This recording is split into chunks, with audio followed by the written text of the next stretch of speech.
What's up, you goons? It's Jacob here. Today I want to take you through how to create a proper training plan using periodization, or in other words, chunking a training plan up into blocks where each block is a little bit different from the next.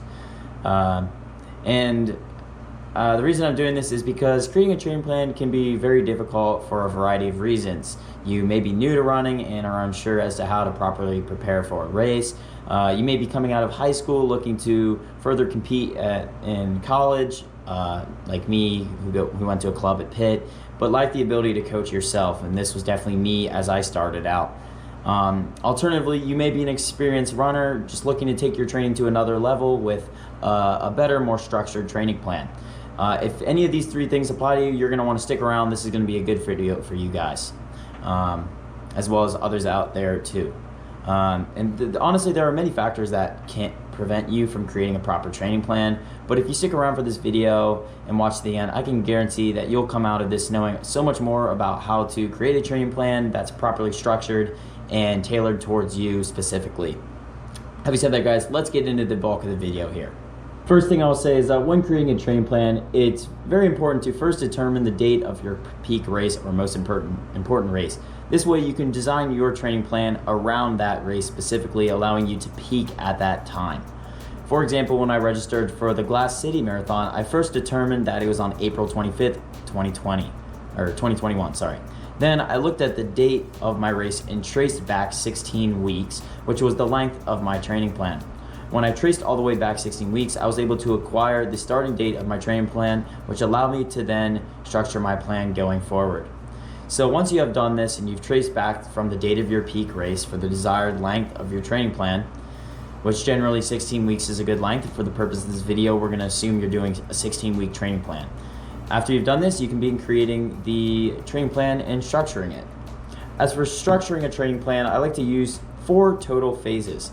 The first one we'll start with is the base phase, but I'll call it phase 1. I'm going to name them phase 1, 2, 3, and 4. So for phase 1, this is all about just easy runs. The purpose of it is to build your aerobic capacity or endurance, which is crucial to future success. And generally, it is recommended that you spend at least 4 weeks in this phase and no more than 6 or 7 weeks. So for me, this training block now, I'm doing about 7 weeks of base. I generally like to do 5 to 6 weeks during this phase.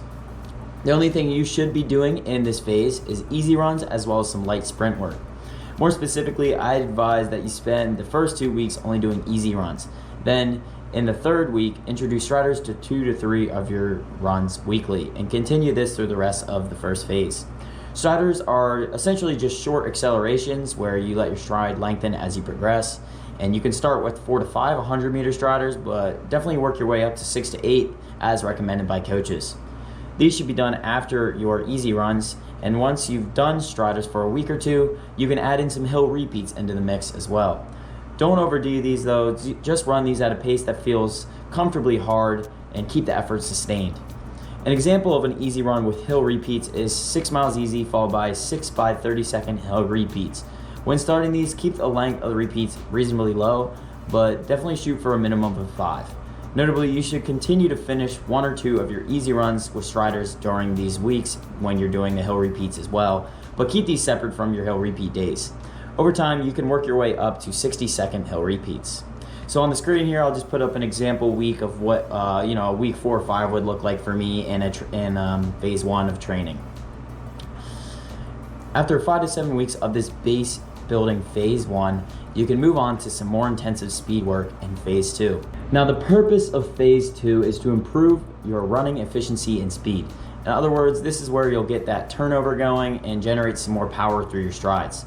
The length of this phase should be definitely less than the length of the phase that follows.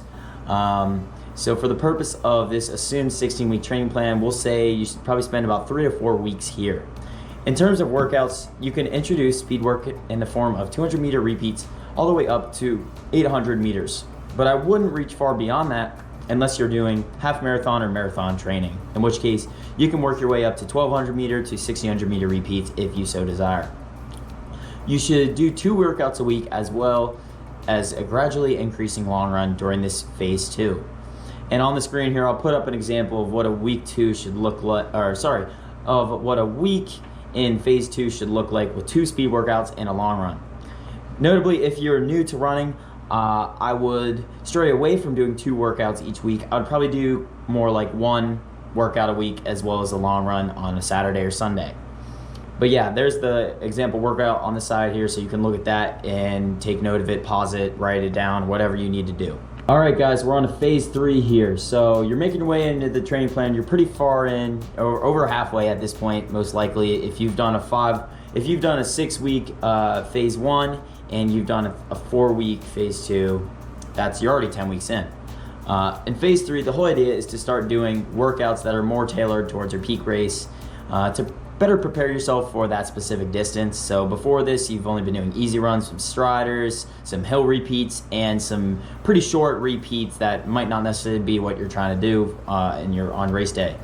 Generally speaking, this phase should be about 4 to 5 weeks in length.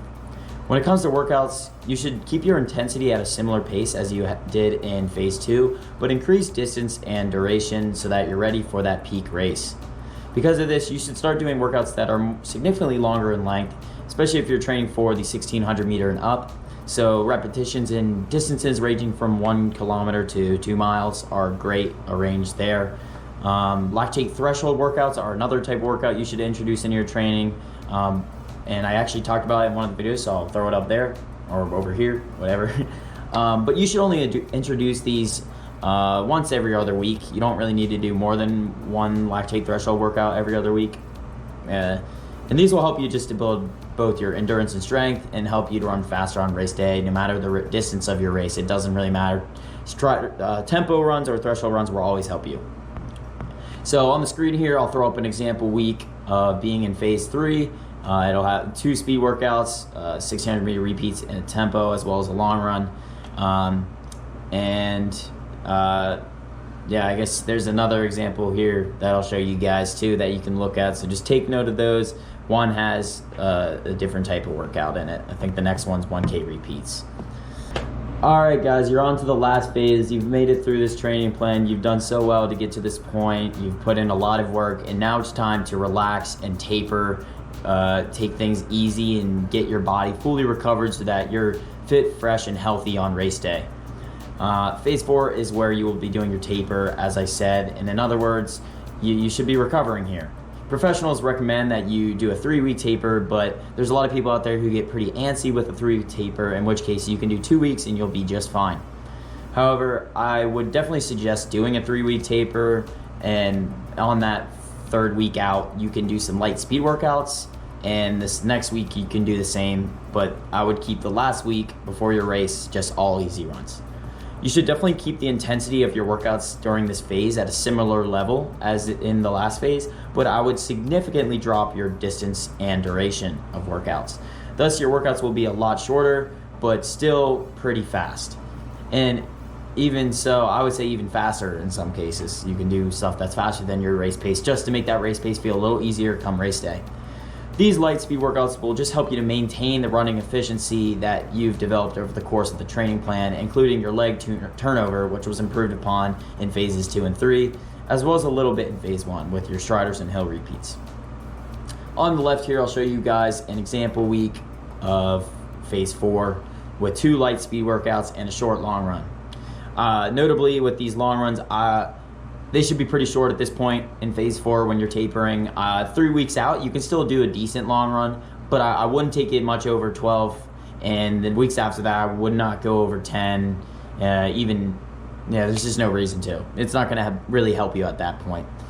So yeah, you've done your 4 phases. You're feeling fit. You're ready to go on race day. And I hope that with the video information that I covered in this video, you guys will have gained a lot of knowledge about how to create and structure a training plan such that you can race to the best of your ability on race day for that peak race of yours that you choose. If any of you guys are interested in having a custom training plan for races 1600 meters and longer at a cheaper price than what is generally offered on the market these days, you can shoot me an email at this email I'll show here, jacobreesmontgomery@gmail.com. It's just my YouTube name followed by the Gmail tag, and we can arrange a little bit of a customized training plan for you. I'll keep it very cheap compared to what you see. And I can say from my end that I created my training plan for the Blast City Marathon, and Patrick used it as well, and we both had huge PRs in the marathon. So I would say that I have a pretty good bit of experience in creating training plans, and I've actually already created one that I'm using right now for this following cross-country season. I'm telling you guys that this method of creating a training plan with periodization is a huge way to find success in any distance that you desire, and I couldn't recommend it more to you guys. But anyway, I hope you all enjoyed the video, you got something out of it, and hope you have a good race when you use my the structuring that I've taught you. Alright guys, I'll see you in the next video.